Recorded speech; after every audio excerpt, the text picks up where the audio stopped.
We'll call the June 29th, 2023 Board of County Commissioners meeting to order. Beth, roll call, please. Barry, Here. Steve, Here. Bo, Here. David. Here. We have quorum. Will proceed. If everyone would please stand up for the pledge. I pledge allegiance to the flag of the United States of America and to the republic for which it stands, one nation, under God, indivisible, with liberty and justice for all.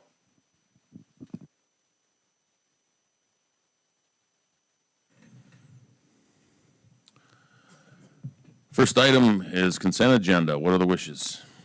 Motion to approve, Mr. Chairman. Is there a second? Second. Moved and second. Any discussion? Hearing none. Roll call, please. Barry, Yes. Steve, Yes. Corey, Yes. Bo, Yes. David. Yes. Motion carried. We're going to jump over unfinished business, and we're going to go to department heads. First one on there is Development Service, Cameron.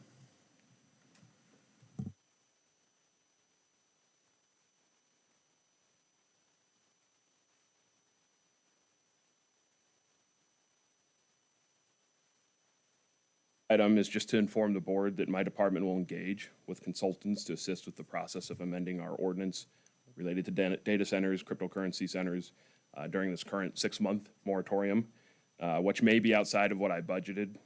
But if any of those contracts, if I do receive any, I'll work with my portfolio commissioner to see what the next steps forward would be. But I just want to inform the board that I am going to look for some help with that. So, Everybody's good with that? Anybody got any questions about it? Excellent. Yeah. perfect. Thank you. All right, the next item is for the update for the Atlas Data Power Center.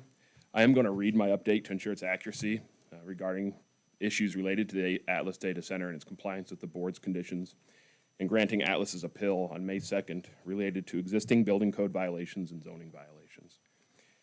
At the time of the June 20th board meeting, Atlas had not met all the board's conditions. The county had not been contacted for final inspections, and a certificate of occupancy had not been issued by the county for Phase 2.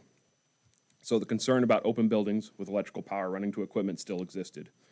In addition, although the state electrical board had inspected all Phase 2 buildings, it wasn't clear if all the buildings had passed inspection.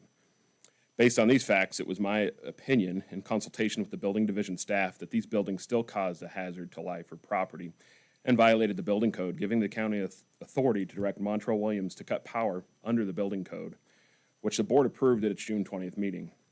In addition, no buffer strip had been erected, but a plan was being made. Nothing had been done about the sound level, and no walls had been erected. The fines for the building code violations were still owed. Since the board meeting on June 20th, I discovered the state electrical board had inspected all Phase 2 buildings and has recently approved them, with minor corrections not related to any life safety issues. In addition, the county was contacted to have final inspections completed. The county building division has now completed its final inspections of all of the buildings in Phase 2 with only minor corrections needed, and the concern about open buildings with electrical power running to equipment no longer exists. Generally, after final inspections are complete and only minor corrections are needed, the county will issue a temporary certificate of occupancy, or a TCO. No TCO has been issued yet for Phase 2 because I wanted to wait until the board meeting today to take any further action. In addition, the fines totaling $232,000 for the building codes have been paid in full. Because the state electrical board has signed off on the Phase 2 buildings and the county building division has completed its final inspections with only minor corrections needed, and there is no longer an issue with open buildings with electrical power running to equipment, in my opinion, in consultation with the building division staff, there's no longer a hazard to life or property or violations of the building code to justify cutting power or withholding a TCO for Phase 2. With board approval, I will issue a standard 60-day TCO for Phase 2. Their emergency access road needs adjustments, which will be completed when the acoustical wall is installed. Those kind of go together, so they can't have one before the other. Once the access road is completed, a CO, or a certificate of occupancy, will be issued. As to the zoning violations related to the security fencing, the noise, and the need for a buffer strip, my department will continue to work with Atlas and its contractors and follow any direction that the board gives us to find a solution to that and get it taken care of. I am open to any questions you may have, and I also believe Mr. Tabish, who represents FX Solutions, is here today too, if you have questions for him. Anybody have any questions for Cameron? I should add, if the board approves, I'm looking for a vote for a TCO.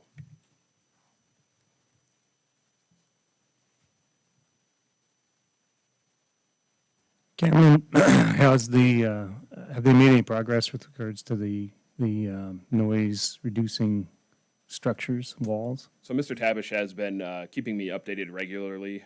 I probably won't know all the details of that, but he is here and he can answer some of the details on where that's at. I'll tell you that the building official and myself did do a drive through the property yesterday. As of yesterday, we didn't see any acoustical walls being installed. However, I believe it's Slagle fencing. They were out there measuring, getting ready to put in security fencing. So there was a fencing contractor out there, but it was not for the acoustical walls. Go ahead. Could we get an update then from Rick on this? Yeah. Good morning, and thank you.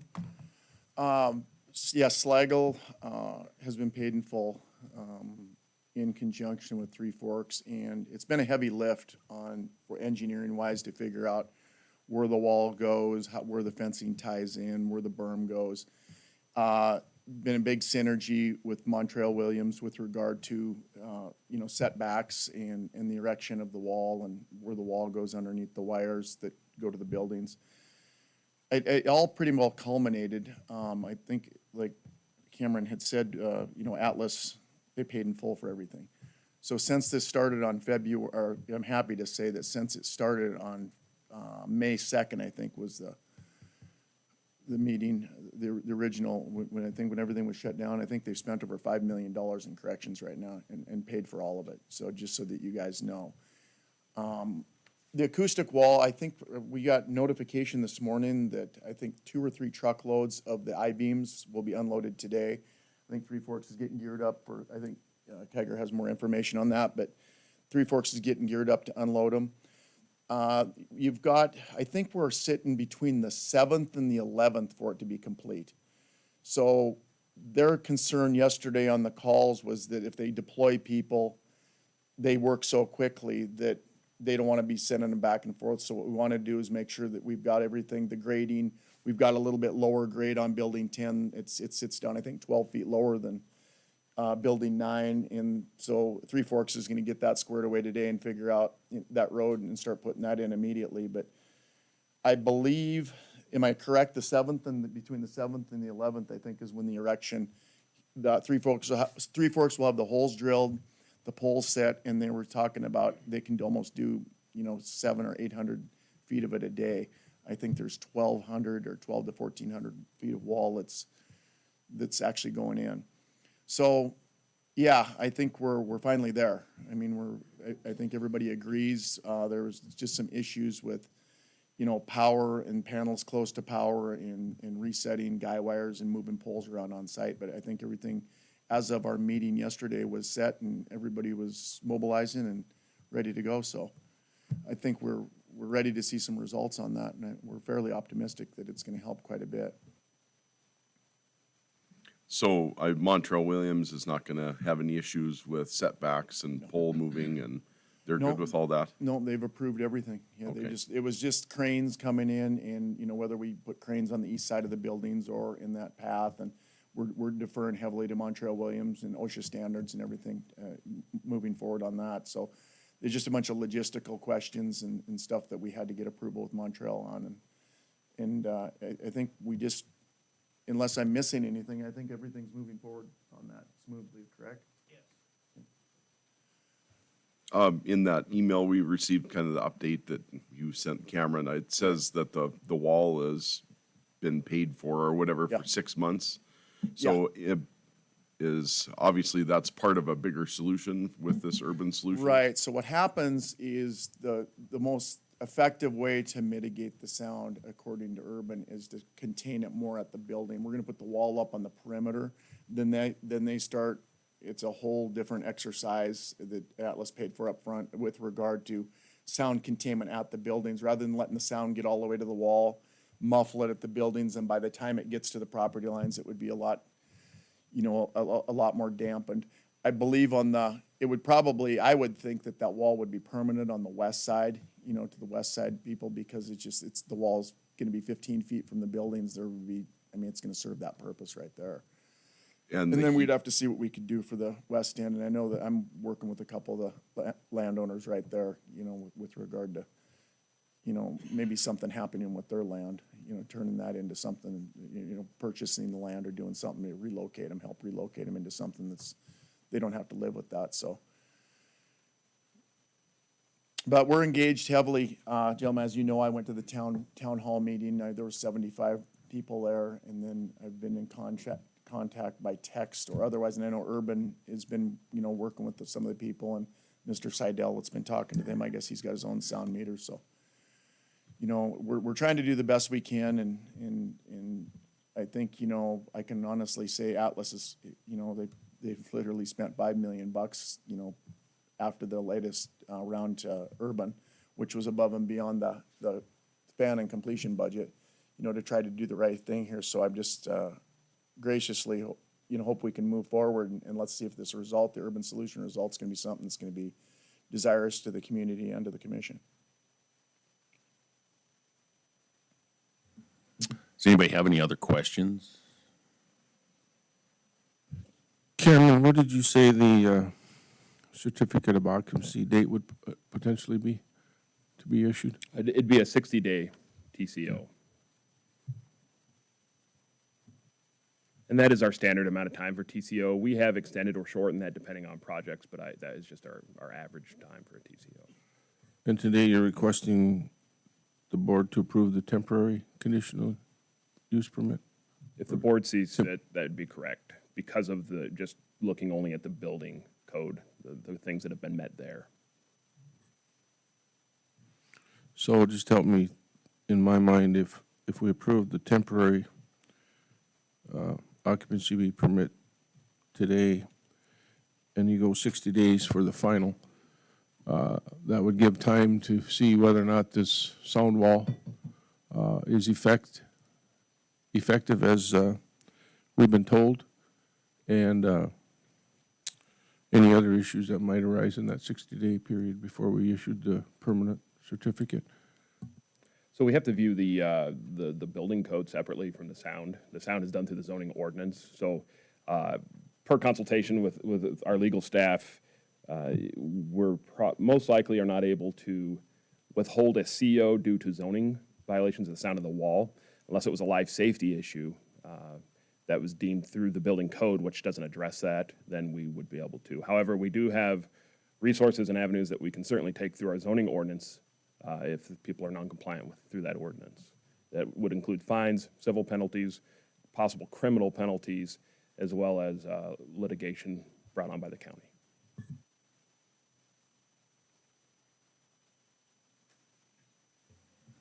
Anybody else have any other questions from the board?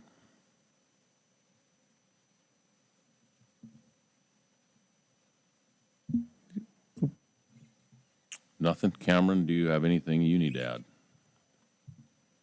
I don't believe so. If the board does see to approve a TCO, then we can have that done today. My staff will have it done since I have to leave. But again, we did go out there. There's no life safety issues. They had met that portion of the building code. The emergency access road just needs to be adjusted, but we have to wait until the acoustical walls are put in to see how that's going to completely fit with the overall scope of the project.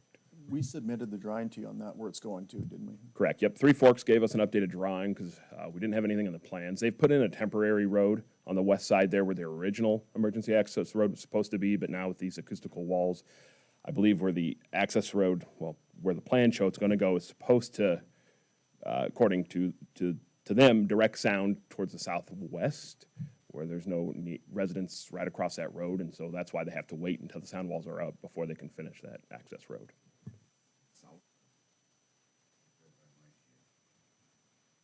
I believe it's in a southwesterly direction, but it's just on the plans for It's now. off of 143rd. Yeah, it just moved down. How many feet did it move down from its? It moved to the south. Yeah, moved to the south 600 feet. It's basically shooting right towards Canyon Woods Canyon instead of coming directly through the buildings, the phase one and phase two, it's moved to the other side of phase two building, which would be building 10, where phase three was proposed to go in, which at this point, phase three is probably not gonna work right there, so. Okay, just so I got the dates right, you're saying that this stuff is gonna be here and we're gonna start erecting it by next Friday, is that right? Yes. The 7th would I be mean, next our Friday. conversations yesterday, it was so that they could start unencumbered and finish. They want to start on the 7th and finish by the 11th. And I would give or take a day or so. I mean, they seem pretty confident in putting everything up at that point. And then I believe you guys are, the berm, you guys are start working on the berm immediately too, correct? Yes. I think now that we've got direction on fence, the fencing, where the fencing's going, the berm's gonna start going as well to the direct south. Just a quick question. You've been paid to do that then? Yeah, yeah, Okay. yeah. That is a good question. But yes, they've, with regard to everything on the upgrades and the finishing of that project and Urban Solutions, it was 100% payment. Three Forks was paid as well. That was one of the conditions of the work. And with being with this 60-day, okay, so now we've come to you've paid 6 months for the wall. Yeah, And there's engineering gonna happen. yeah. Is there any guarantee, I mean, what if that engineering doesn't get done in that amount of time to quiet everything Well, they've down? already paid for the engineering. So, That's paid for yeah, too? so Okay. the whole entire package that Urban Solutions set forth, that was the engineering and the problem solving was all put in that, and that was all part of the bill, and they paid up front for all of that. So the solution, the final solution to it is what would yet to be paid for at that point. But all the engineering and everything that we could propose to the commission is they paid for. And then the temporary mitigation now. All right, anybody have any other questions? Well, it's a the pessimist in me says, okay, but I mean, it's all fine that they're trying to, with the sound walls and but what happens if that doesn't satisfy the need? Then, I mean, if this solution with these sound walls is the cutting edge for sound mitigation, what would be better if it don't work? I could probably not necessarily answer the specifics of the wall, but if the sound wall were to either not be completed or not work see fit, then we would have to follow the chapter in our zoning ordinances related to noncompliance, which would give us those avenues to pursue. I was just wondering if there was a way for, if we'd lose any kind of lever, we need some sort of leverage to fix an issue.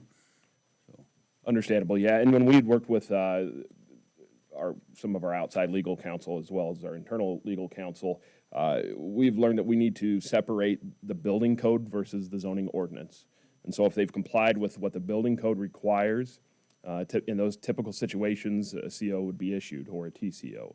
The zoning ordinance does allow for me, if I'm not sure or if I need clarification, I can come to the board to get approval for items like that, and that's why I've come to the board this morning.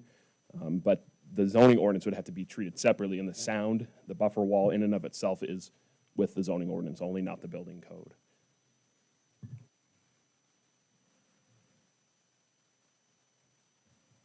Any other questions, guys?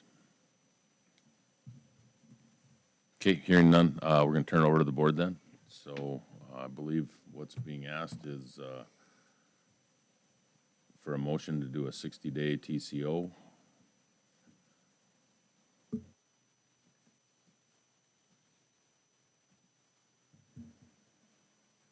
Chairman, I'll make a motion to grant the temporary occupancy, TCO, for 60 days for the sake of discussion. Is there a second? Second. Moved and second, discussion. I'd just like to make a comment, if that would be okay. The comment is we wouldn't be in this situation if Atlas would have agreed to follow the rules in the first place. So my thought is that the message should be clear at this point, that they should follow the rules. And I think, I'm hopeful they will. We're, as Midwesterners, we tend to be trusting, and we want to believe people when they tell you things. And so it's my hope that they follow through and that we can move on. But I think the message has to be loud and clear, and I think it is by now. So,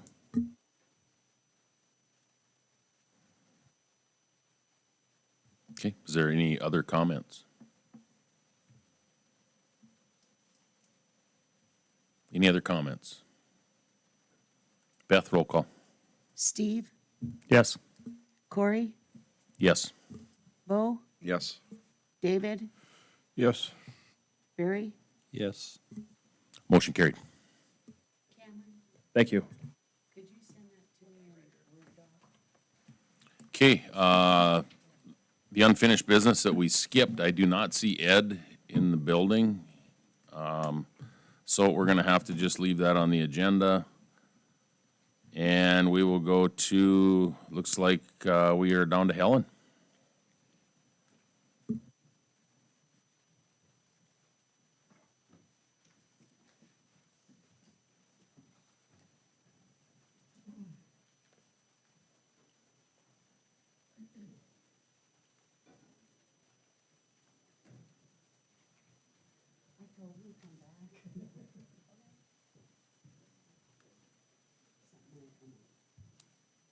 Good morning. Sorry, there was a mass exodus. It took me a minute to make my way down. I saw that. All right, you have a position report in front of you. We do have one opening at the Youth Assessment Center that we would like permission to recruit. We actually have an ad and are doing some interviews now, and so we hope to wrap them all together and get it filled. Okay, we have one position. Is there a motion? So move. Second. Moved and seconded. Any discussion? Roll call. Corey, Yes. Bo, Yes. David, Yes. Yes. Steve, Yes. Motion carried. And then we have a board appointment before you today. I have it abbreviated on my sheet, and I'll assume that you all know the official name.